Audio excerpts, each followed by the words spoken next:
आशा करता हूं आप सब बहुत अच्छे होंगे। मेरा नाम है सिद्धांत अग्निहोत्री, स्टडी ग्लोस पे आपका बहुत बहुत स्वागत है। दोस्तों, आज हम बात करेंगे पाकिस्तान की स्ट्रैटेजी की। ब्लीड इंडिया विद 1000 कट्स, अच्छा एडिटोरियल था टाइम्स ऑफ इंडिया का, मुझे लगा ये कवर करना चाहिए। तो क्या पाकिस्तान की जो स्ट्रैटेजी थी वो पाकिस्तान के लिए ही काम कर रही है इस समय? पाकिस्तान ने जो सोचा था दूसरे देशों के लिए, आज पाकिस्तान उसका खुद भुक्तभोगी हो गया है। उसने सोचा था कि भारत को खत्म कर देंगे, भारत को डिवाइड कर देंगे, इतने घाव मारेंगे और उसके बाद नमक छिड़क देंगे उस पर। बट आज पाकिस्तान उन्हीं चीजों से गुजर रहा है। और कुछ डिफेंस एक्सपर्ट्स की माने तो यह तक कहते हैं कि अगले 10 सालों में पाकिस्तान 4 हिस्सों में टूट जाएगा, जिसकी झलक आप देख ही सकते हैं। इलेक्शंस जो पाकिस्तान के हुए हैं, अव्वल दर्जे की धांधलेबाजी, क्या बात है। तो बात करेंगे, लेकिन आज आखिरी दिन है भाई। 6 बजे से क्लासेस शुरू हो रही हैं हमारी लाइव क्लासेस। 770 रुपए का एक शानदार कोर्स। जब तक आपका यूपीएससी प्रीलिम्स नहीं निकलेगा हम आपके पीछे पड़े रहेंगे, तो इस कोर्स को जरूर अवेल करें। टेस्ट सीरीज इसमें 25 से 35, करंट अफेयर्स, सीसैट, ये सब आपको मिल रहा है। सबसे बड़ी बात है 770 में क्वालिटी आपको पता ही है। तो अगर आप सीरियस हैं तो इस बार हम आपके साथ हैं। तो Pakistan bleed India with 1000 cuts है क्या? देखो, पाकिस्तान में 40 साल के करीब सिविलियन गवर्नमेंट रही है। 76 साल की अगर बात करते हैं, और 36 साल जो है वो मिलिट्री डिक्टेटरशिप, यानी कि आधा आधा 50, मतलब आधा आधी बार जो है वो मिलिट्री और आधी बार जो है वो सिविलियन सरकार। ओके, तो प्रॉब्लम कहां है? प्रॉब्लम ये है कि जब 1978 में तख्ता पलट हुआ, मैं आपको एक बता देता हूं कब कब तख्ता पलट हुआ है। सबसे पहले 1947 से लेकर 1958 तक सिविलियन गवर्नमेंट रही। तब जवाहरलाल नेहरू का स्टेटमेंट आया था, इतनी जल्दी तो पाकिस्तान में सरकार नहीं बदलती, मतलब इतनी जल्दी तो मैं धोती नहीं बदलता जितनी जल्दी पाकिस्तान में सरकार बदल जाती है, पीएम बदल जाते हैं। फिर 1958 से लेकर 1968 तक 10 सालों तक अयूब खान थे, जनरल अयूब खान। उसके बाद फिर से इलेक्शन हुए, तो 1968 से लेकर 78 तक फिर से सब ठीक रहा। बट फिर जनरल जियाउल हक 78 से 88 तक मिलिट्री डिक्टेटरशिप। अब देखिए, जब जनरल जियाउल हक आए तब यहां पे ब्लीड इंडिया विद 1000 कट्स, जहां जहां पे भी इंसर्जेंसी है उसको हटाओ, भारत को बांट दो, कश्मीर को भारत से अलग करो, खालिस्तान का। इसी समय दोस्तों आपको याद होगा कि खालिस्तान का मुद्दा भी बहुत उठा। बहुत सारे जो खालिस्तानी सपोर्टर्स थे वो कनाडा गए, वहां पे जाके सेटल हुए, और उनको पूरा पाकिस्तान का सपोर्ट था, आज भी है, जबरदस्त। तो जहां पे भी जरा भी पॉसिबिलिटी हो, नक्सल प्रॉब्लम उस समय भारत में बहुत ज्यादा थी, वहां पे पाकिस्तान ने अपने खूब पैसे दिए, अपने रिसोर्सेज दिए अपने आतंकवादियों को। और उस समय पाकिस्तान को अमेरिका से भी ढेरों पैसे मिल रहे थे, ठीक है। ऑपरेशन साइक्लोन चल रहा था, अमेरिका खूब पैसे, और अमेरिका आतंकवाद बना रहा था। और उस समय भारत अमेरिका से बोल रहा था कि आप क्या कर रहे हो, आप समझो इस बात को। हिलेरी क्लिंटन की बहुत जबरदस्त बात थी कि तुम अपने घर में सांप पालोगे पड़ोसियों के लिए, और तुमको लग रहा है कि वो तुमको हार्म नहीं करेगा, वो तो तुम ही को ही काटेंगे। तो पाकिस्तान ने इसको बहुत बढ़ावा दिया, ठीक है। हर जगह आतंकवाद, कश्मीर में भयानक आतंकवाद हमको देखने को मिला। लेकिन एक्चुअल में सबसे ज्यादा नुकसान किसको? भारत को हुआ और अमेरिका को हुआ। अमेरिका जिस आतंकवाद से उसको लग रहा था कि हमारा कोई क्या ही बिगाड़ सकता है, बिल क्लिंटन भारत की बात सुनने के लिए तैयार ही नहीं थे कि हमारे आतंकवाद है, हम परेशान हैं, पाकिस्तान के लिए ऊपर कार्रवाई करो। वही 2001 में 9/11 ट्विन टावर पे पूरा प्लेन लेके घुस जाते आतंकवादी। ओसामा बिन लादेन का plan. Osama bin Laden narcissistic personality था, आपको पता है। उसके जो डॉक्यूमेंट्स लीक हुए आप देखिएगा। तो अब जब यह हुआ तब अमेरिका को पता चला कि भाई दिक्कत बहुत ज्यादा है, आतंकवाद को सीरियसली लेना पड़ेगा। और उसके बाद पाकिस्तान आतंकवादियों से हाथ मिलाया, उसने, मिलिट्री और आईएसआई ने उनकी आतंकवादियों से हाथ मिलाया, और उन्हीं आतंकवादियों ने पाकिस्तान की बैंड बजानी शुरू कर दी। भारत को तो कोई छू भी नहीं सकता था, कभी नहीं। भारत तो संभल गया, भारत की आर्मी ने ठोक पीट के सबको बराबर कर दिया। लेकिन पाकिस्तान आज भी, अब आज तो हालात इतने बदतर हैं, हजारों आतंकी ग्रुप खड़े हैं, ऊपर से तालिबान को जो पाकिस्तान ने सपोर्ट किया वो इनको काट रहा है। तहरीके तालिबान खत्म हो जाएगा, पाकिस्तान बट रहा है, आप समझ रहे हो। ऊपर से इस बार जो इलेक्शंस हुए हैं भैया बलूचिस्तान में हर दिन ब्लास्ट हुए, हर दिन। मैंने लेक्चर भी लिया था, अभी जो लास्ट ब्लास्ट हुआ था, ठीक है, वहां पे 30 लोगों की जान गई थी। इलेक्शन पोलिंग स्टेशन पे ब्लास्ट हुए। बलूचिस्तान कभी भी पाकिस्तान को अपना हिस्सा नहीं मानता। वो तो वैसे भी अलग होना चाहता है। वो कहता है कि भाई हम तुम्हारे साथ नहीं आएंगे, हमको अपने में मत जोड़िए, हम अलग हैं। शुरुआत से ही 1947 के बाद से ही बलूचिस्तान में कई बार इंसर्जेंसी हुई। बलूच लिबरेशन आर्मी वहां पे काम करती है। बलूचिस्तान को पाकिस्तान ने हक नहीं दिया तो एक कट तो वहां पे लगी गया है। और बलूचिस्तान में कई जगह जो है वो आतंकवाद जो है वो एक्टिव है। ये मैं आपको बता ही चुका हूं कब कब मिलिट्री ईयर्स जो है वो पाकिस्तान के रहे हैं, कब तक सिविलियन गवर्नमेंट रही है। पाकिस्तान इतना अनस्टेबल है कि इनका एक भी प्रधानमंत्री कभी भी पूरे 6 साल कंप्लीट ही नहीं कर पाया। कभी भी कोई भी पाकिस्तानी प्रधानमंत्री जो है, no one is completed 5 years, जो पाकिस्तान मतलब 6 करो 5 साल कभी कंप्लीट ही नहीं कर पाए। 5 ईयर जो कि बेसिकली टेन्योर रहता है पीएम का, जिसमें सबसे ज्यादा मोर देन 4 ईयर्स, जिसमें इमरान खान भी शामिल थे खाली, और नवाज शरीफ, बस 3 ही प्रधानमंत्री हैं बस। बाकी 3 से 4 साल की अगर बात करते हैं, 2 से 3 साल में 3 प्रधानमंत्री आते हैं, 1 से 2 साल में, और 6 महीने के अंदर अंदर, मतलब आप ये देख सकते हैं, इसको आप देखिए, 1 से 2 साल में अगर आप देखो तो 12 प्रधानमंत्री ऐसे हैं जिनको तुरंत भगाया गया। निकलो भागो, आओ भागो, आओ भागो, आया राम गया राम। ये भी भारत की पॉलिटिक्स में काफी फेमस हुआ था, ठीक है ना।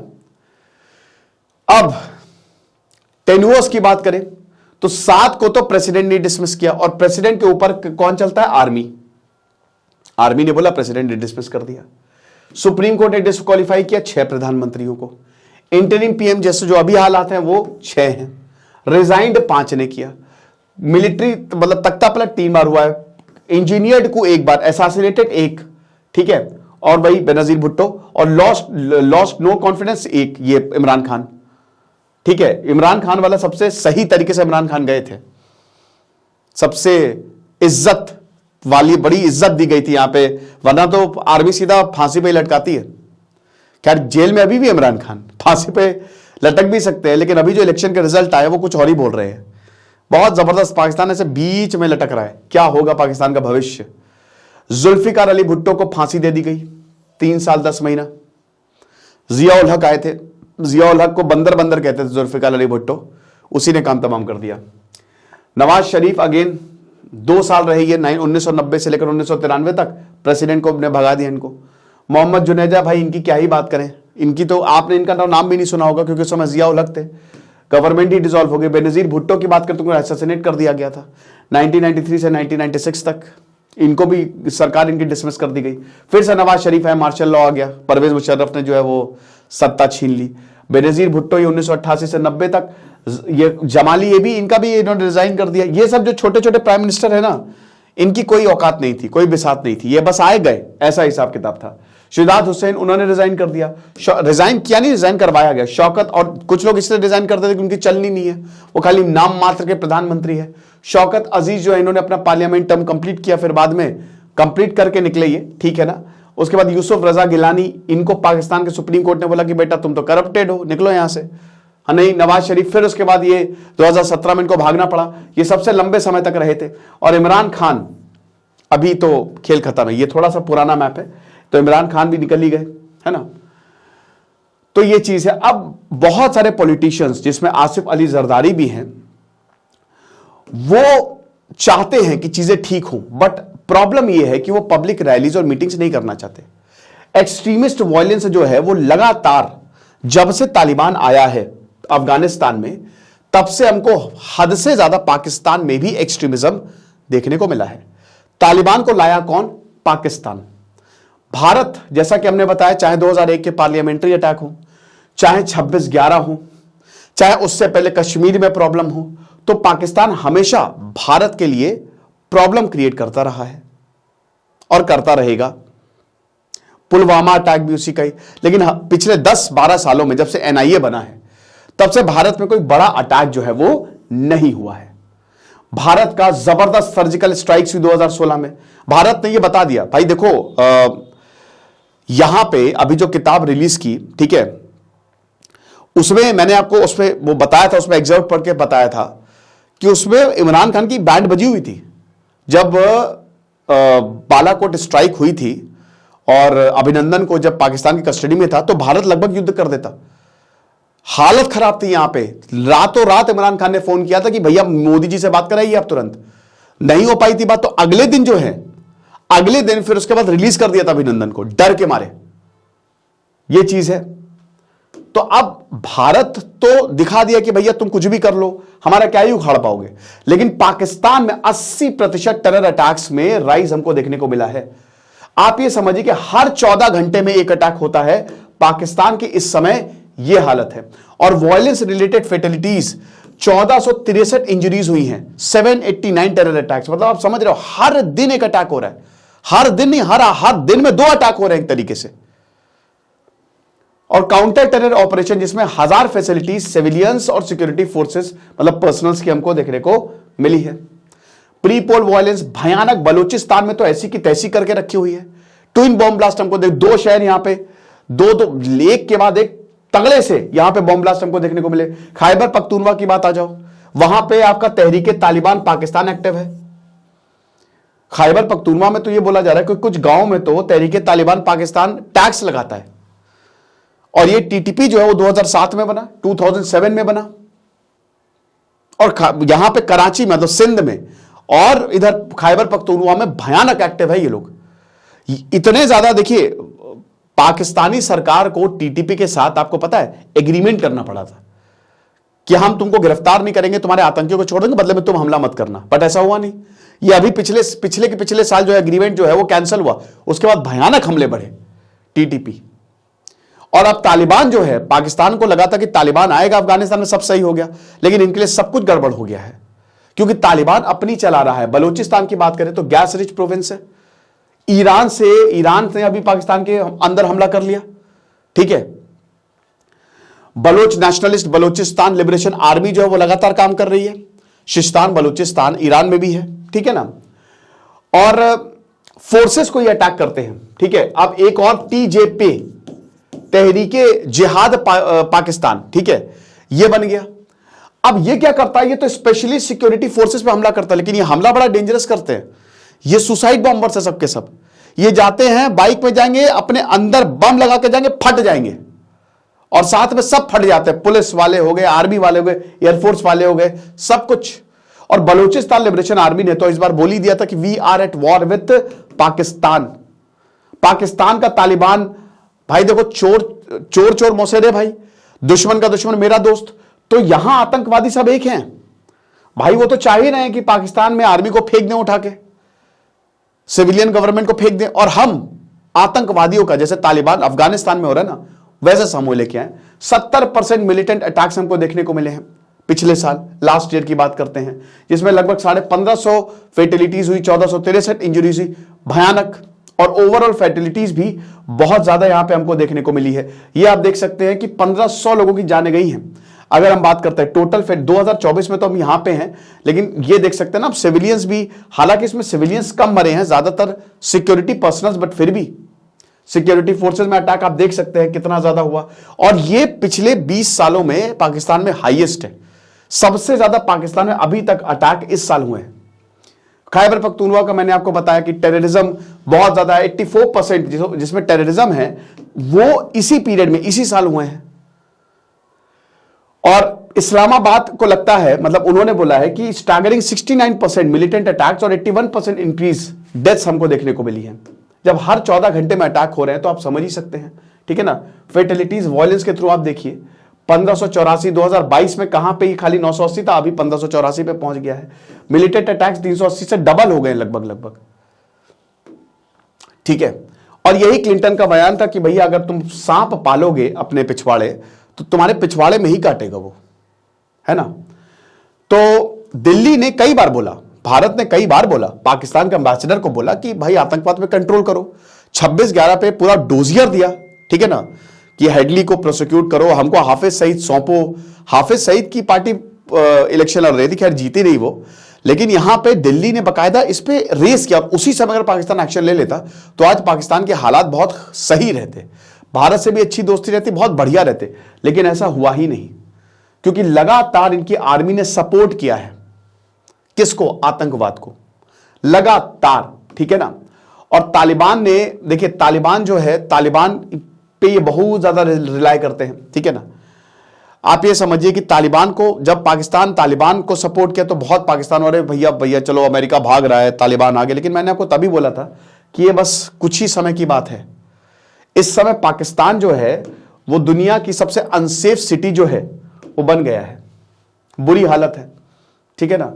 और अभी तो ये कोर क्या, पूरा ही एरिया जो है वो तालिबान के इन्फ्लुएंस में है, अगर आप पूरे ही को देखें। और कुछ को ये भी लगता है कि जो नई वेव टेररिज्म है, क्योंकि इकोनॉमी हालत बहुत खराब है। अब देखिए जब इकोनॉमिक हालत खराब होती है, ना रोजगार है ना पैसा है, तो जो यहां पे आतंकवादी है वो क्या करेंगे। यहां पे जो लोग हैं वो उनको लगेगा कि भाई चलो ठीक है, गोली चलाने को हमको पैसे तो मिल रहे हैं, हमारा पेट तो बढ़ रहा है, तो इसमें आम जनता भी शामिल हो सकती है। जिनके पास रोजगार नहीं है वो भी इस आतंकवाद में जा सकते हैं, ड्रग्स ट्रेड में जा सकते हैं, बहुत कुछ हो सकता है।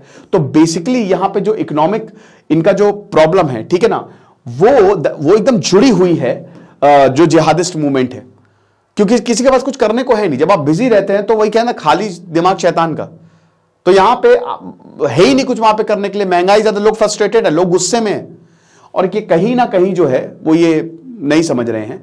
तो जब सोवियत इन्वेजन ऑफ अफगानिस्तान हुआ था तब पाकिस्तान स्ट्रैटेजिक लोकेशन का बहुत ज्यादा यहां पे एडवांटेज लिया था, ठीक है ना।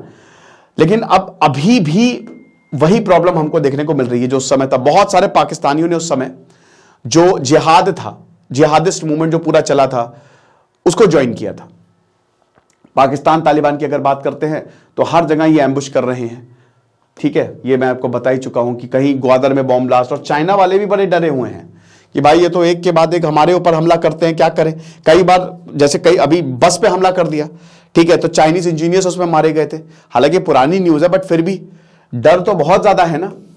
और टीटीपी वही कहती है कि भाई देखो तुम जो है अमेरिका की गोद में जाके बैठ गए, टीटीपी तभी बना पूरा का पूरा, और वो लगातार हमले। तो एक तरीके से जो यहां पे बनाया था ब्लीड इंडिया विद 1000 कट्स, इनको लग रहा था कि ऐसी की तैसी कर देंगे, बट ऐसी की तैसी यहां पे पाकिस्तान की हो गई है। आप समझ रहे हो, हालत यहां पे पाकिस्तान की खराब है, ठीक है ना। तो ये चीज है। और यहां पे जो मौलाना अब्दुल यागिस्तानी है उसी का ही एफिलिएट है।